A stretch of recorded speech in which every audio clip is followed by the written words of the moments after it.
All right, welcome to episode 3 of Hallway Digressions.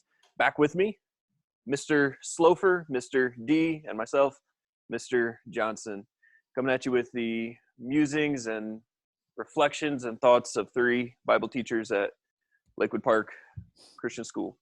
So, fellas, hey, if welcome this again. is episode 3, so our conversation last week, so episode 2, what was the your stats? The stats. Yeah. So, let me say this: we're growing. Really? we are growing. Our audience size has increased. I don't need to say numbers, but I'm just going to tell you that we are going in the right direction. The number I saw when I clicked on it was very small. So You can tell. What were you looking at? Were you looking at Spotify or iTunes? Oh no, I was looking at the YouTube video. Oh, YouTube. Oh, I sent that out on Tuesday. So our podcast like home-based platform thing is called Anchor, and Anchor will look at the stats from not YouTube but from Spotify, iTunes, Google Play, and like I don't know a bunch of other fringe podcast things that I'm sure 0 people have ever listened on. Spotify and iTunes, that seems to be our sweet spot for our people. That's where our fan base is. So, when my mother-in-law asked for the link and she's listening, hey mom, how's it going? Hey, shout out to you. There it is. Mother's Day's around the corner. That's so. right. That's right. Nice. You beat me to it. I was just going to say all of our moms are listening. That's right. I'll send her the Spotify link then rather than the YouTube. Send her the Spotify link and Geneva at church. Geneva. While she practices her hymns,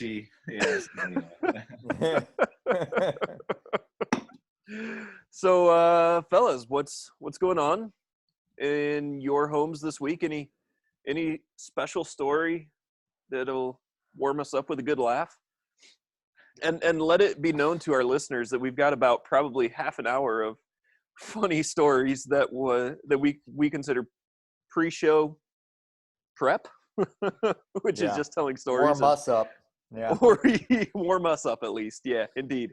So, Brett, you want to kick us off there? You seem to have a good chuckle rolling. No, I was thinking of the pre-stories. I was thinking of the live streaming that we were discussing. So yeah.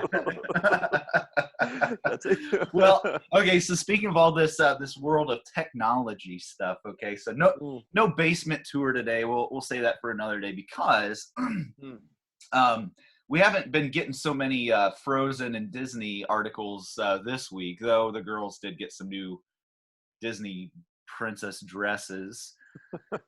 So this week it's kind of Christmas for me. So can I just say it's good to be a Slofer kid? Yeah, absolutely. It's good to be a Slofer kid.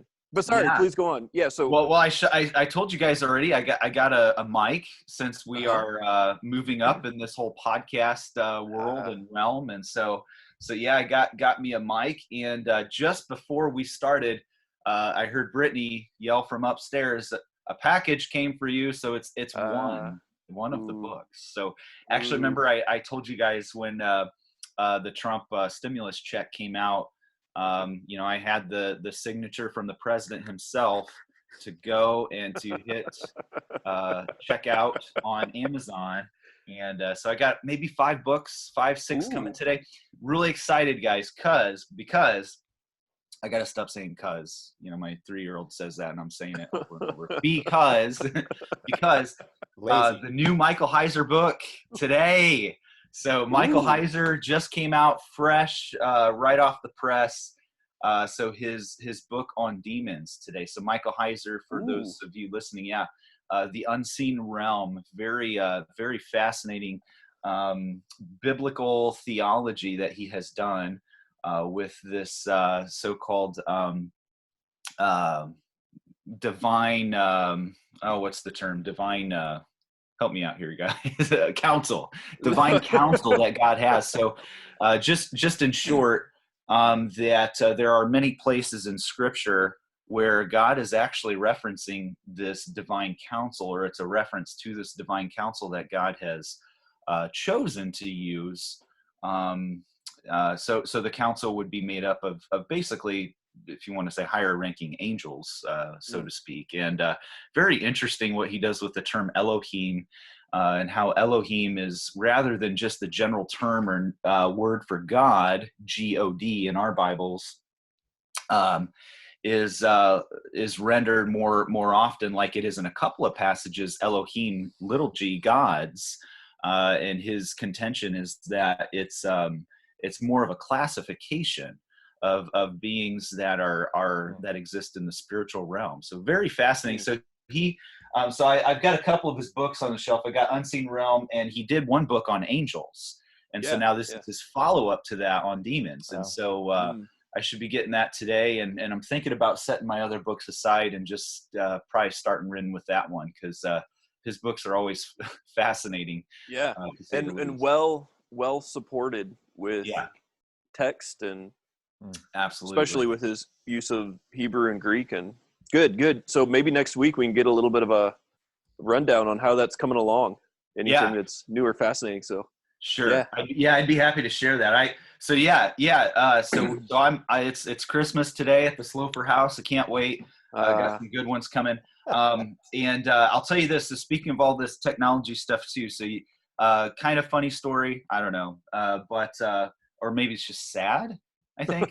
So you putting these podcasts on Spotify, gosh, I've never really used Spotify, and I did in school. Like I would use Spotify because Pandora has all the commercials, and students are like, Sloper, just put on Spotify, because sometimes I'll play nice serenading music when they're doing their study guides, or they're working on the kids love it, homework. So I'll put on some of that, and they're like, use Spotify. And so I would do that, but I never really looked into Spotify. And so because of you putting these on Spotify, I started looking at it, and I'm like, whoa, I can like have like albums and playlists, and it's free, I think. I mean, I think maybe kind of. There's limitations with the free. The premium gives you the ability to listen to anything, anytime, and whatnot. I'm not sure what the free limitations are, because we have the premium. Because if you go with the premium, you get let us say that our first sponsor is going to be Spotify here, guys, and they're throwing some cash at us here to mention them on our booming podcast, reaching millions soon. And so Spotify, if you're listening, go ahead and you can make the check payable to us. But so I do premium, and it comes with Hulu. You can get a Spotify Hulu bundle package for a really, really solid price. Nice. Yeah. I've this whole time when I run, like when I go and I run, I either use my iTunes, or what I have been doing is I've been using YouTube, and I'll have like literally like I'll have about 10 pages opened on my internet because I have this song or album here, this song or album here, this, and it gets all buggy and glitchy and stuff. And then I just realized that I can get all of this on Spotify, and it's like free. It's all right there. And so it's just been a great week here at the Sloper House. That's great. They aren't always listening, because you never know when they're gonna hear the mention of Spotify. So who knows? Like this week. This week, I had a lesson on YouTube, right, for my seniors on art. They're doing position papers on art and what's the role of art in Christianity. Ooh, that sounds relevant to our discussion later on in our main event. But please, And I embedded, like, in my video, a music video from like it was This Is America. By Childish Gambino. Okay. And because I think it's a work of art. But anyway. It got not Genesis, Land of Confusion. No. I mean, if you're listening to this, go look up that song that Sloper just mentioned, because whoo, that is a special trip. I mean, I heard when To Jim reference Henson our was still discussion alive, before Jim record got Henson hit. would just like be in awe of that video. Like, But anyway, it got flagged as a copyright violation. Really? And I was like, what? How did, like, it was embedded in my video? Like, I was like, Wow. wow, this is impressive. So, Man, Big Brother keeps it locked down, mhm, don't they? yes, they do. careful, my Hands- mic's starting to buzz. The blue eye is turning red. Yeah. That's instant kill mode. Self-destruct. You see a little dart like inserted into my neck. You know what's happening. You're going to get a phone call saying that there is one book by Michael Heiser being held ransom until you start paying the man. No. That's like I'm holding on to that coming today. Oh yes. So Nick, any story in your home? Or by the way, well, let me just say, I know that, again, for those listening to us as a podcast, they can't see what I see on Zoom, but that is a massive pine cone behind you. And I just noticed it. That is like a football size pine cone. Oh yes. Wow. This is Where did that come from? That's bigger than my head. It's like, yeah, like substantially bigger than your head. Yes. This. I feel like you should put peanut butter on that or something. And Yeah. Put it out for the squirrels or something. Yeah. Yes. That's remarkable. We actually, I wish I could say I found this, but obviously not. We actually bought this in a store in Colorado. Apparently it's from the redwood tree in California. So Wow. So it is real. It's not. it is. It's Oh not yes. fake. That's a real Yes. pine cone. That is remarkable. There's another one I have that I did find. It's probably maybe 3/4 of the size. It's almost as large, but you can, you might be able to see it back there. I don't think I can reach it without the. Sure. But anyway, that one I did find, but it was in the New York Botanical Gardens. wait, are you And allowed to take stuff from that? There was no sign that said you couldn't, so it was on the ground, and it came home with me. So, yep. So, yeah. So Anyway, So in New York, you just feel like you need to like steal or loot something. I mean, yeah. Oh, yeah. That's That's the way it is. If there's no sign, you can do it. I guess It's so. the way of the people. Why do you think they have so many laws in New York, New Jersey? That's why. They're like, we have to control these people. So, anyway, yeah. Well, I was thinking that when Brett was saying, what he got for his kids, I just this week these got ordered for my. I can't say what they are because my son is in the other room. So. Sure. So let me go ahead and describe Those are here. foam. Yeah, go ahead. Foam. Yeah. Is that so? What is that associated with there? I see the all-seeing eye on it. That's for sure. talking about things starting to blow up here. But that is a sword. And how many of them did you purchase? That would be one for each. Wow. So One for each male in the house. Yeah. Okay, very good. So. Including all you. men able to wield a sword will be getting a, what is that? Yeah. About 4 foot sword. It's probably about Yeah. that. Yeah. That's Now, awesome. is that going to be? Gotcha. For Legend Zelda sword. Gotcha. Yeah. Wow. There you go. So Okay. Now that'll be Good that'll stuff. be good. Good Isaac's stuff. already got the sweatshirt like get up thing to go. Oh, with it. Yes. Right. Yeah. Now, Yes. have you There we go. curated your Spotify playlist to play while you guys will you train your boys to be men? I should. In fact, later today we'll be, putting together a shed. So that's Ooh. exciting stuff. So I will have to have my son Isaac, put on his Spotify playlist and we can listen to. Yeah. Were you saying they have to listen to Boys to Men? Is that what you said? Boys to Men. That's the only way you become exactly a man. that's it. So we were talking about awkward conversations that we have to have with our kids, and Boys to Men says we'll help you out with that. Yes, that's right.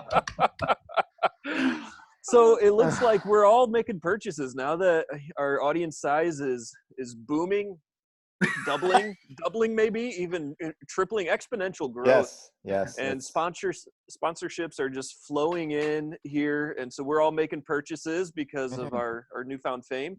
I actually made a little purchase myself, and this might even segue us into our main event here, which is talking about curating and discerning media and news.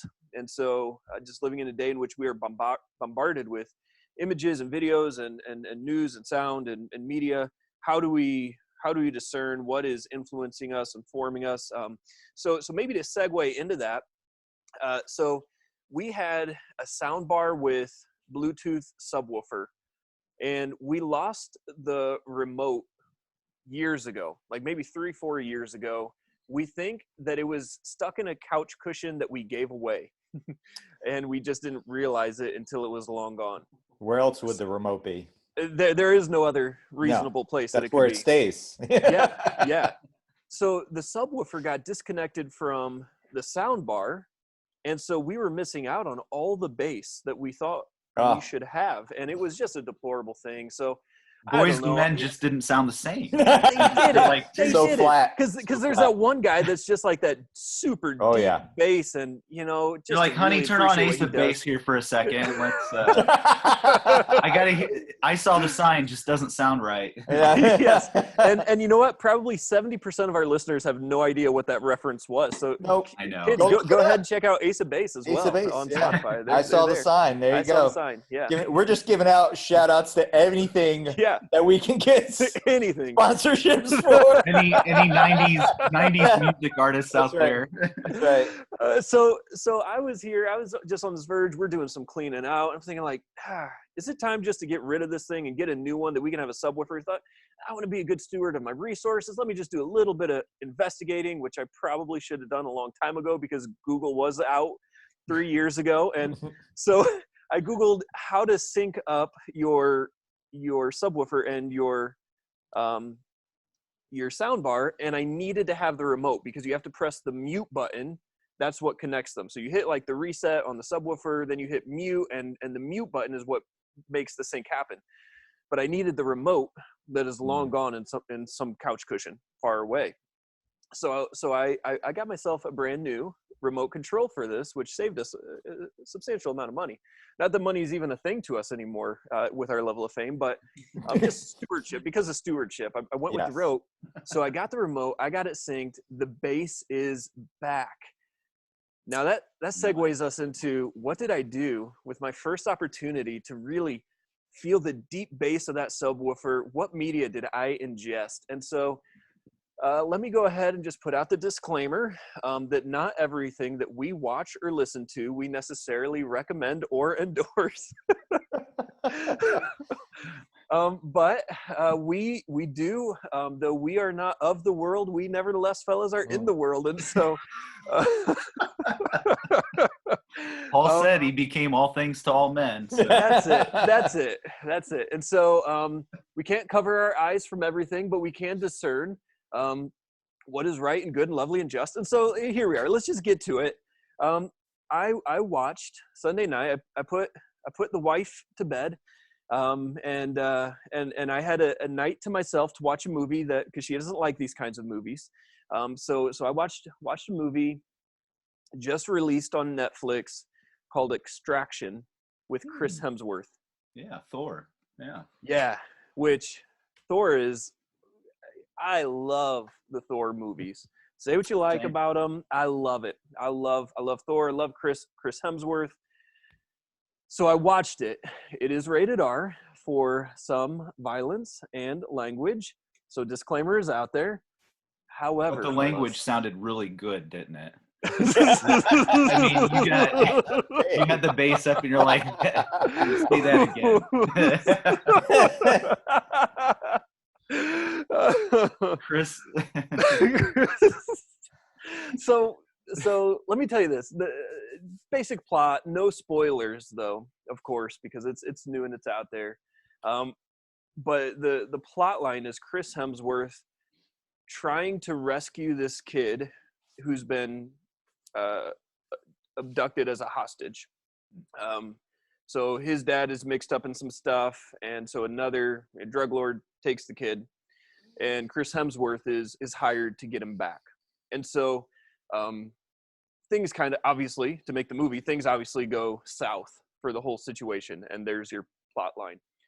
But Chris Hemsworth has the opportunity to give up on the kid or to bow out. He loses his initial incentive and all of this, but he, out of love and heroism for the kid, he sees the mission through, right? And so he stays with the commitment to rescue this kid. And yeah, there was a lot of really cool action in it, just from purely a visual production. Like, there's just a lot of really cool action. I thought it was really well done, fast paced, just an enjoyable movie to watch and to view. But then there's also that other part where it's like, there's something that I'm viewing that is noble. And what is it? What is it that Hollywood can even identify, coming from non-Christian perspective and background?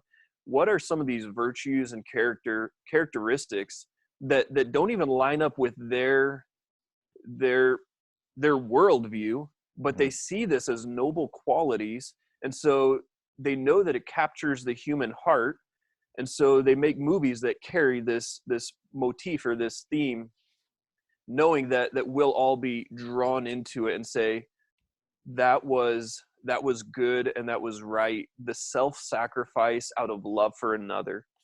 And so I guess that kind of shares a little bit about what I've been viewing lately and just a little bit of a thought behind it. But have you fellas been watching anything? And what kinds of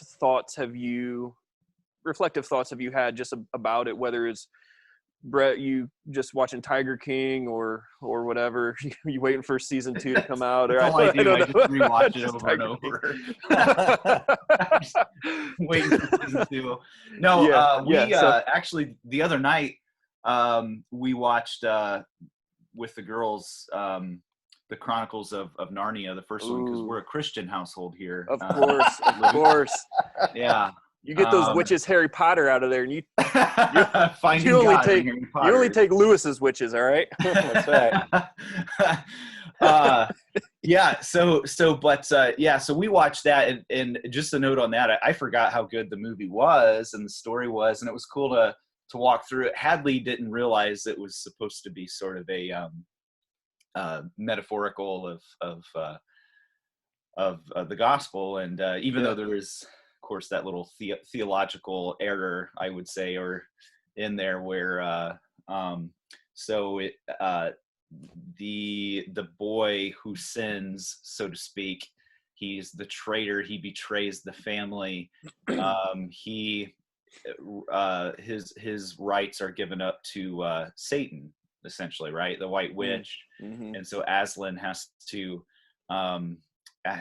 sacrifice himself in place of the boy, but the problem is, it's, as you guys know, Aslan, it seems to indicate that Aslan, or Christ, had to die in order to pay ransom to Satan, like he owed that debt to Satan, and that's not true. It was to satisfy the wrath of God. And so Satan, and that's not just Lewis, that's a big atonement theory, the ransom atonement theory, versus what we would probably all affirm here, the penal substitutionary atonement theory. So once they showed that in the movie, I just shut it off. No, they didn't catch that part. So but it was good. But they didn't catch it at age 6. right, Oh, I know what they're kind of slow. theologians are Six you and 4. And just think I had high hopes for those kids, but anyway. Yeah. So, Well, but to pick up on what you said, and Luke, Nick, I feel like maybe we've talked about this before. I don't know, back in the day, I think when I first started at Lakewood, because remember you had used those scenes from The Matrix,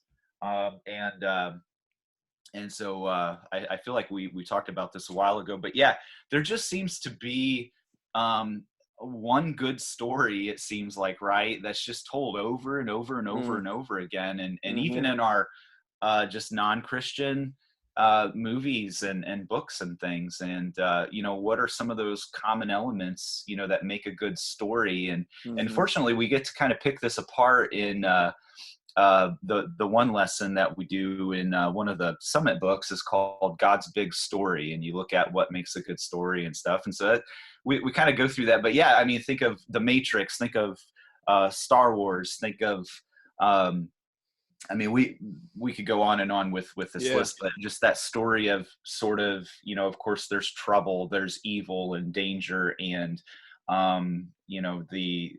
there's oppression happening, and then there's an underdog, so to speak, that sort of rises up as sort of a chosen one or a savior that ends up liberating those that are in bondage to the oppression. And it's just kind of over and over and over, and it's like, that seems to reflect a little bit of the one true story, the ultimate.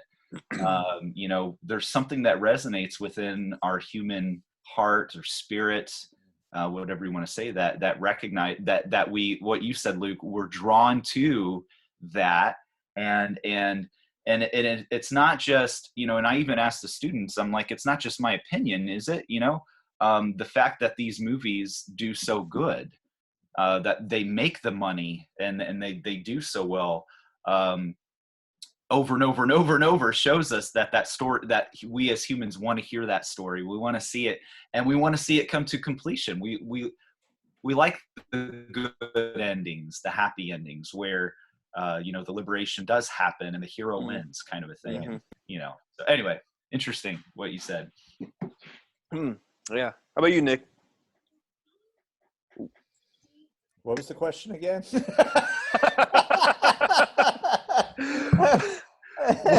What have you been watching this week, and any reflections on it? Yeah. Just as just to correspond with what Brett said, just as Lewis, one thing he did get right, was was describing Christianity as the true myth, right? Good. So and myth being just another word for story. This week we've long finished Tiger King, so that's done. But I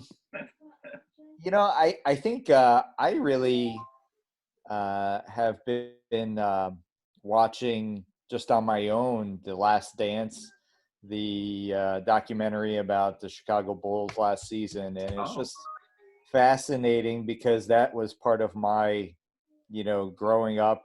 My friend was a Chicago Bulls fan, and I moved back to another area of Jersey where I got to know him in 8th grade, and that was like right at the rise of the Chicago Bulls and their dynasty. So, at least when they started winning. So he was a Chicago Bulls fan, and that was recording this.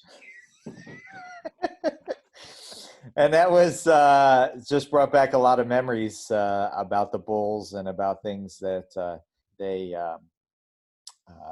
did. And the last episode, which I thought was really interesting, it kind of ties into our main theme for today. But it was interesting because when the Bulls finally beat the Detroit Pistons in the Eastern Conference Finals, they had gone up against them for the previous 2 years, and they finally beat them. The Pistons walked off the court when there's still 7 seconds left in the game, without shaking their hand or anything. And it was just a horrible show of of sportsmanship. And that's what Michael Jordan said, and but Isaiah Thomas was like, well, years ago when the Boston Celtics, when they lost to us, they just walked off the court. And so this was what was expected. So it was interesting seeing these two perspectives of what was good sportsmanship. But I mean, I obviously don't agree with Isaiah Thomas. I hated the Pistons at that point, but it was just interesting to hear those two different perspectives from Jordan and from Thomas. So. Yeah, those were the days. I'm with you, Nick. I remember in my room, I had the three-peat posters, and Bulls were the thing. And Zubaz shorts. I had Bulls color of the Zubaz. If you don't know what the Zubaz shorts were, they were like shorts that were designed like zebra stripes, but you would get the two different colors of your team and stuff like that. And so man, those were the days. So who else? So it was Scottie Pippen, Horace Grant, all those guys. That was Bill Cartwright. Yeah, it was that was great. Huh. Yeah, nice. So in light of this, so none of what we mentioned was news, explicit news. I mean, obviously the documentary is based on real things. But what do you guys kind of have for yourself as like some guiding principles of fiction or even just media that is for entertainment? So documentary kind of could fall into two different categories, but when we're thinking about movies, music, media, things like that, that's not coming from a news perspective, what kind of guiding principles do you guys have for discerning it, interpreting it, reflecting upon it? Do you guys have any, I don't know, any kind of regulations for your lens with which you bring in content? Well, I'd say, it's something that's an absolute necessity today. And I'm speaking from the perspective, not necessarily fiction, but nonfiction, news and media. We are all well aware that we live in a day of fake news. And even that term is just so cliche now. In class, I try to explain to the younger generations that when I was growing up, so speaking of back in the day with the three-peat and the Bulls and, during that early 90s, when I was growing up, the news media, the news anchors, generally speaking, I mean, it was just a common sentiment, I guess, that you could trust what you're hearing on the news because they have gone and they've just researched it and they're simply reporting on what they observed or found out. And so what I do is I have sort of a video compilation then.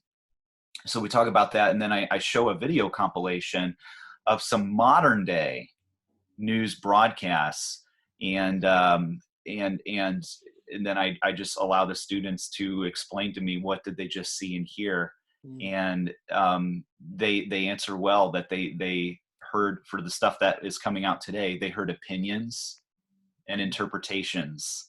And so I think that is where we have started to run into so much trouble today with our news and news media and becoming fake news, is because rather than simply telling us what is seen and what a person says, they're taking it the next step further and they're interpreting it for us through their own personal perspective and even, of course, larger worldview. And so I think in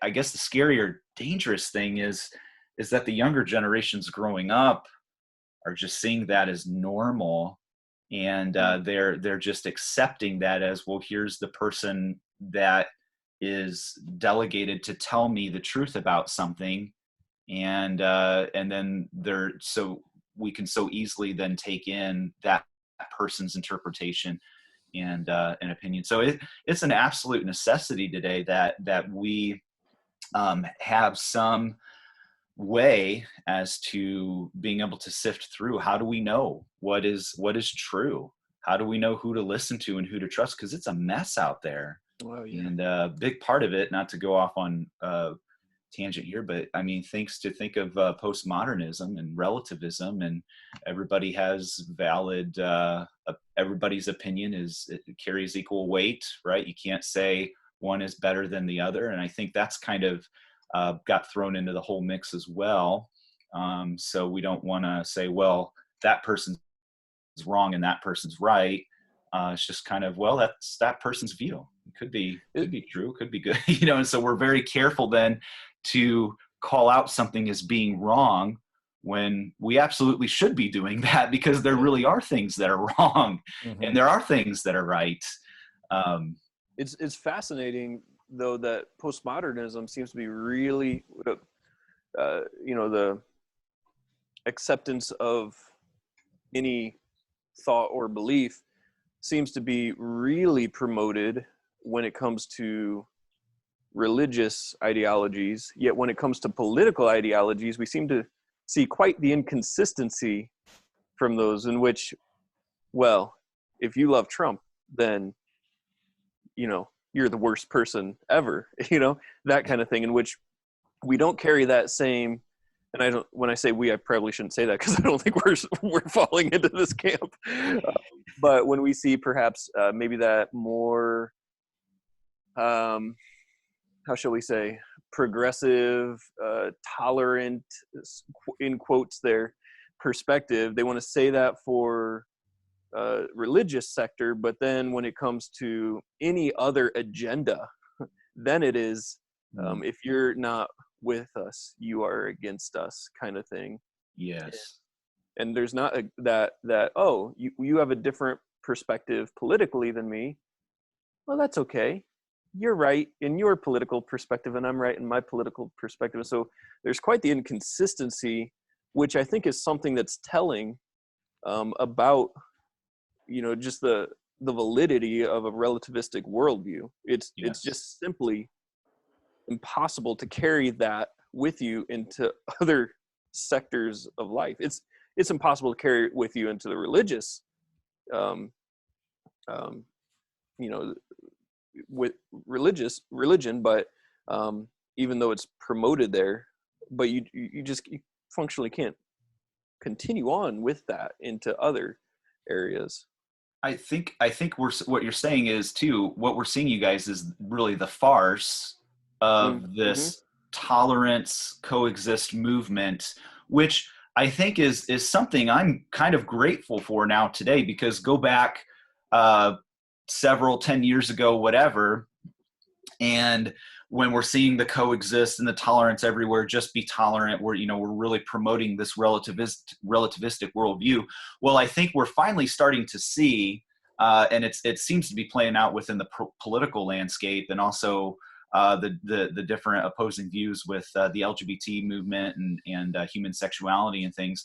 What we're seeing is that it's not livable. It sounds good in theory that everybody can have this different viewpoint and we can all just get along, but at the end of the day, and what some Christian groups were saying to counter this coexist movement, not that, and again, we should coexist in the sense that, yes, we can actually tolerate people with other viewpoints and beliefs and perspectives. But as we all know, tolerance today has kind of turned into this, what you said, like a forced affirmation. If you better agree with us or else, kind of a thing. But we're seeing on the political landscape that it's simply not livable, because it comes down to worldviews, and the worldviews are all contending for something different, and they are all colliding. And we're in our political sphere today, we are seeing that, hey, it's not just about who I vote for. It's not just about a party. It's not just about particular policies. I think we're really seeing this battlefield right now in politics because the truth is coming to light that there's something underlying that is even more important than all of those things, and it's our worldviews. And so, yeah, I think it's very interesting where we're the days we're living in today. Yeah. Nick, what kinds of thoughts are you having? Well, I was thinking about this. I think that idea that all views are tolerated or acceptable is actually not even coming to fruition in this information with COVID, because we have information being removed. I went to watch a video that I had two friends who posted separate links for this video about this news conference that these two doctors in California had done about the statistics. I know which one you're talking about. Yeah. And it had been removed. It had been removed because it violated YouTube's policies, because anything that does not fall in line with what the WHO says is automatically removed. Now, what is that doing? Now, people are saying, well, that's protecting people from fake news. Well, okay, but who gets to decide what's fake news then? Right.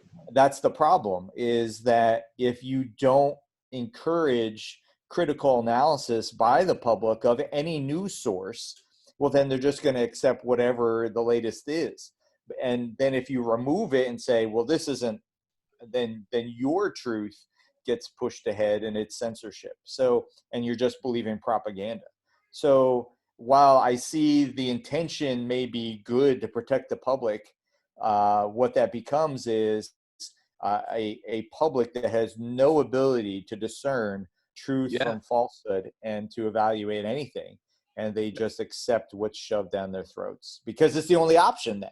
Right. What a better public or group or society than to control, right? Yeah. Now, and listen, I'm not trying to go into conspiracy, government control and all that. I'm not going there with that. As we'll talk about in all of this, there's an even deeper underlying satanic agenda that is going on here. And when we get the majority that is incapable of being able to analyze and discern what is right from wrong. I mean, when we start talking about what Jesus and what John wrote in Revelation and things that are happening in the end, I mean, there's a lot of talk of delusion. There's a lot of talk of just being led along and deceived. And in fact, the Antichrist himself, the man of lawlessness, interestingly enough, is one of his names. He is going to be so powerful or able to deceive. Remember the passage that says if even the elect would be deceived if it were possible, kind of a thing. And so, I try to look and observe what we're seeing today and interpret that biblically. And I don't know how many times I've told Brittany, it's like, look around, because people are so easily being spoon-fed now because of, and let go right back to what we just said about news anchors interpreting things for us. They're feeding us what to believe. And so I can really see it makes perfect sense now in the end times how easily it's going to be for the Antichrist to deceive, right? And to we live in a culture right now where we're so confused. We don't know what's up or what's down. What does boy mean? What's a girl? Boy Scouts, you know where I'm going with this. What bathroom do we use? We are so confused. It's mass confusion out there, and it's kind of like we all need a shepherd, right? Yeah. Nick, let me come back to something you said there, and ask a follow-up question. So, if I'm just average guy trying to be faithful Christian, 21st century, like, and this goes to you as well, Brett, but how do I know where to find what is true? Like, how do I respond knowing that one perspective is being removed by this, by YouTube or whatever, which we're probably going to lose our YouTube promotion and sponsorship. That's why our numbers aren't booming on YouTube, because they're suppressing us. Yes. But, like, what do I do then if I don't know what information is being kept from me, is being kept off news sites? How do I know, like, what is real and what is true, and how do I respond to that? Yeah, I've been thinking about this question since you prompted us earlier in the week, and I guess for me, I look up, like, for example, I have this article on my phone that I want to read about that news, story. And so reading opposing viewpoints, can help me decide, well, are they using correct information or correct statistics? And so I'm not saying necessarily that I agree with that video that was removed, because I never got to see it. But what I'm saying is that I don't think it should be removed, that we should have the opportunity to evaluate it and say, oh, here's what's wrong with it.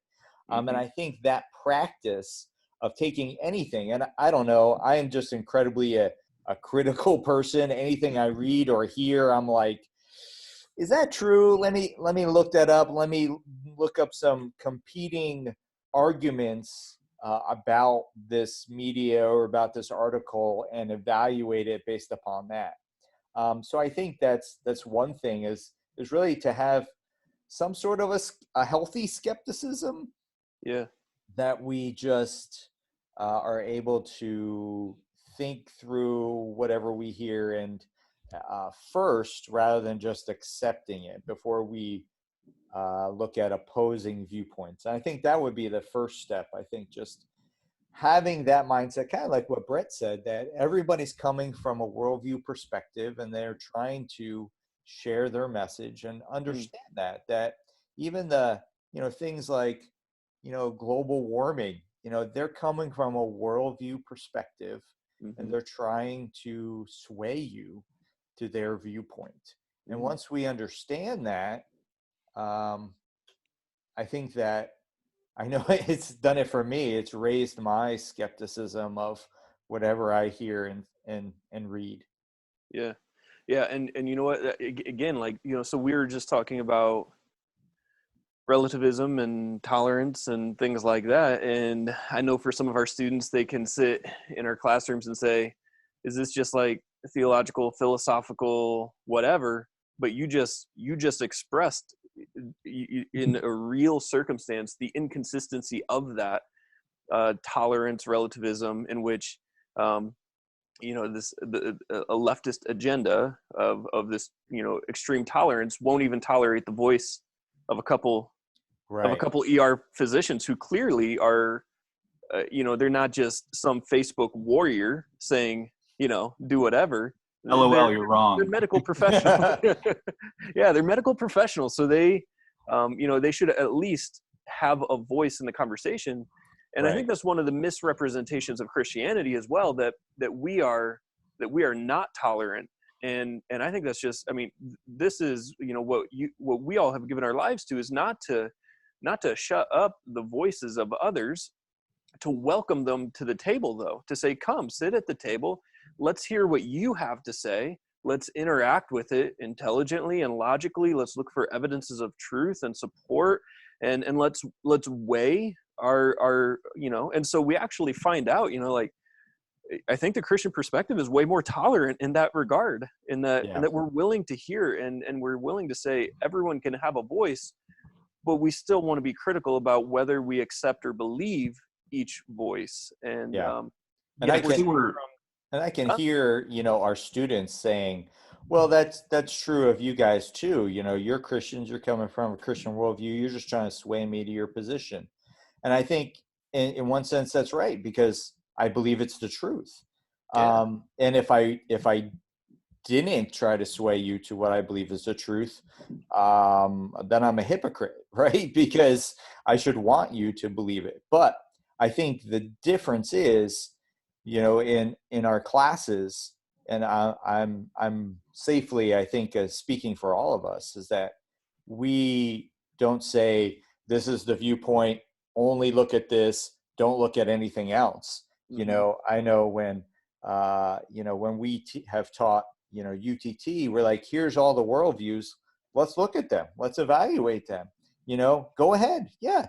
If you're not convinced Christianity is true, go look at other worldviews. See what they have to say about this thing. Don't just assume it to be so. So I think that's one thing to keep in mind is, the person who's asking you to be swayed to this worldview, are they saying, go evaluate everything? Right. And also, what do they have to gain from it? What do I have to gain, from a student, becoming a Christian? I believe there's joy, right, for me, but, I'm not gaining financially from it. I'm not getting any clout from it. So, I think that's something to keep in mind as well when we're evaluating media, because a lot of times people are just looking for attention, right, or followers. And the more they convince you to their viewpoint, the more fame and more clout and more money eventually they get. So, yeah, that's good. I think, you had mentioned we're viewed as being intolerant, and I think we're viewed as being intolerant mainly because we, I would say, if we're a biblical Christian, we are unapologetic about the conclusions that we have come to when it comes to all of these questions about reality and what is right, or morality, what is right and wrong, and things like that. We have come to a conclusion, and the world is saying, no, that's prideful, that's arrogant to come to such a conclusion. Therefore, you're intolerant because you actually say something is right versus something is wrong. That's intolerant.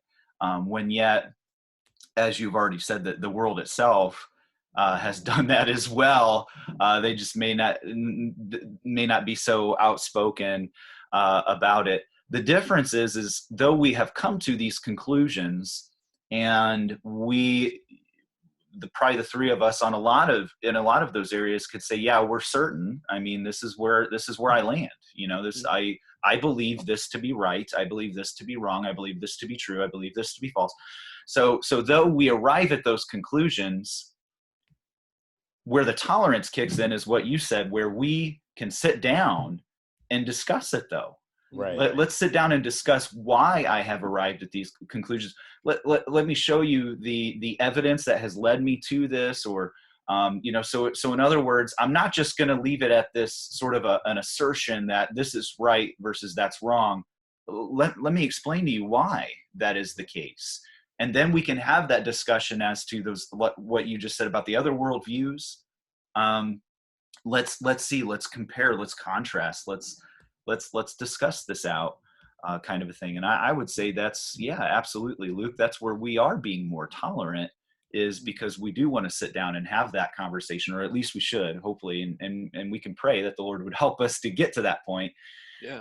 Rather than just sending out laughing emojis or whatever, as a response. It's like, no, let's actually talk about this. And you guys, I think back to that news thing and the discerning, I really appreciated what you said, Nick. We really do have to learn to discern the difference between when somebody is just making an assertion, or are they backing it up with evidence as to why they concluded that? Are they just giving opinion at this point? So as we're listening to people or reading them, we need to have that critical mind, like you said, and be asking those questions. How do you know this? In other words, it's almost like, I guess this was back in my day. I used to think Christians, we were always the ones that always had to be in the hot seat and prove why we believe what we believe. And I started to learn that, everybody really has that burden of proof. And so I've learned when I'm reading something, so when it comes to COVID, read it like Louder with Crowder, right? Stephen Crowder, and read it with a change my mind, or convince me type of an attitude, Yeah. What should I really buy into what you're saying? Yeah. And then you have to go and look at other viewpoints, okay, and then come to a sort of which is the most plausible, or which sounds the most likely to be true kind of thing. Does all of that take work? Yeah, it does. Is Yeah. it so much easier just to sit there and let Don Lemon spoon feed you from CNN or Chris Cuomo or whatever? Yeah, that's easy to do. Right. And I let them think for me, and I'll just jump on the bandwagon. It is harder to go and to do research and to find out what the truth is. But Right. Which I think, as I've thought about this in comparison with, all the arguments I've seen on Facebook with COVID, as far as whether or not it's a government conspiracy to get, authoritarian power over us, and if it is it worse than the flu, and back and forth and back and forth. There's an aspect of that I actually can't determine what the truth is, Right. because I am not there, right? I'm not looking at the statistics. I don't see these patients coming in, and I can't keep track of those counts myself. And the level of arguments and going back and forth about this is mind-boggling to me, because we will spend so much time arguing about this and trying to determine what's true about this, and we won't spend that time trying to determine stuff that we can figure out what is truth, like the gospel or like Christianity, which has so much more bearing on our lives than this. And we'll spend so much energy and passion arguing about this stuff that it allows it to be a distraction, I think, away from what's most important. Yeah, man, that's a really good point. If we would give such zeal to defending our faith as we give towards some of the other agendas on Facebook. A couple of thoughts that I have is very similar to what you guys have already articulated. Of when I'm reading something, I'm asking the question of, are they telling me both sides and representing both sides? And if they are, I ask the question, are they trying to tell me which one is right or wrong about it? And that doesn't mean that I shouldn't read it, but it at least lets me know where they're coming from. And then I think, again, like we've talked about, if we are tolerant as Christians in that everyone can have a seat at the table to make their case, and we're not afraid of that. We believe that truth will rise to the top, so to speak. And so, I think it's a healthy practice for us to read a gamut of perspectives, and because there might be something in a different perspective or worldview that might have an element of truth, or at least might cause me to say, have I gone on my perspective maybe almost to an extreme that's out of bounds, or am I starting to caricature the a different worldview in an improper way, to where I'm maybe villainizing them or their motive in such a way that's improper. And so I think it's just good to make sure that we're exploring the different types, but ultimately and then I suppose this is probably the last thing that I've kind of been thinking about, and then we can kind of wrap it up because we are approaching an hour here. But I suppose when I look at it ultimately, how much does this really impact who I am as a Christian living here in Northeast Indiana? How does this affect the way that I love God and love my neighbor? And with the quarantine, that does have some impact. But in a lot of ways, I can continue to be faithful to the people that I'm actually interacting with day to day, whether or not, not necessarily Joe Schmo in California or whatever, but like my literal neighbor who lives across the street. Like, is the news that I'm bringing in, is that defining who I am as a Christian? And it's not. I mean, we need to be wise in our times and read and be informed and seek truth, of course. But ultimately, my ability to live out God's design for my life is not dependent upon whether Fox News is right or whether CNN is right on COVID-19. Right. So yeah. All right, fellas, we have reached an hour. So once again, that 35-minute sweet spot, we've said no thank you to. Once again, I think we're all right with that. So fellas, it's been a pleasure, and until next time. Yeah, thank you. Yes, thanks guys. I always enjoy these thoughts, and again to especially our student listeners, right? But also parents as well, as you've mentioned before, Luke.